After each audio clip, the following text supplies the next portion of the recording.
অসমৰ চাৰিফালে কেৱল এতিয়া অসমৰ জনপ্ৰিয় কণ্ঠশিল্পী জুবিন গাৰ্গৰ কথাই আচলতে সমালোচনা হৈ আছে। কাৰণ জুবিন গাৰ্গ পুনৰ এটা বিতৰ্কত সোমাই পৰিছে। যদি আপোনালোকে নাজানে কি বিতৰ্কত তেওঁ আচলতে সোমাই পৰিছে, তেতিয়াহ'লে আপোনালোকে এইটো ভিডিঅ' এবাৰ চাই লওক। কিবা ফটোৱা পাৰ্টি এটা যে কিনাম AJP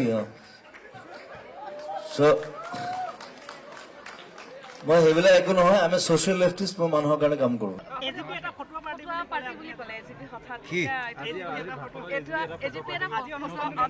ফটোৱাই হয়তো মোৰ লগত কা আন্দোলন কৰিব আছে, পাৰ্টি খোলে কাম লাগে।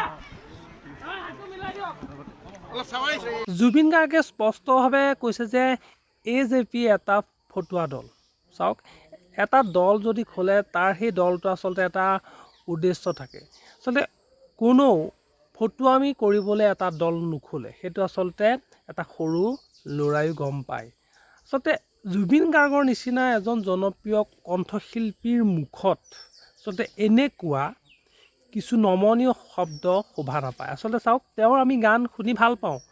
মই তেওঁৰ গান এদিনত আচলতে এটা হ'লেও শুনো।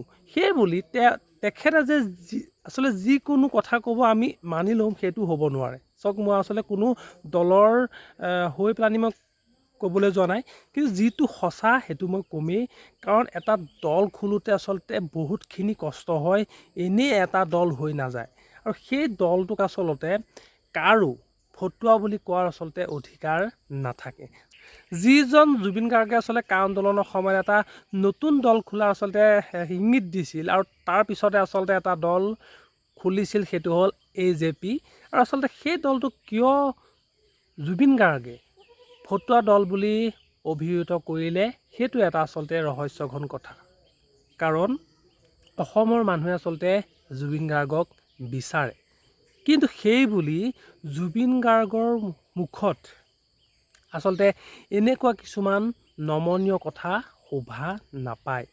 কাৰণ এনেকুৱা যদি নিম্ন মানদণ্ডৰ আচলতে কথা জুবিন গাৰ্গে কৈ থাকে, তেতিয়াহ'লে এদিন জুবিন গাৰ্গৰ জনপ্ৰিয়তা হ্ৰাস পাব।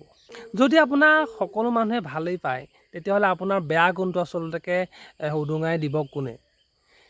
একেধৰণে চৰকাৰখনত যদি আচলতে এটা বিৰোধী পাৰ্টি নাথাকে, তেতিয়াহ'লে সেই চৰকাৰৰ দোষবিলাক কোনে আচলতে আঙুলিয়াই দিব?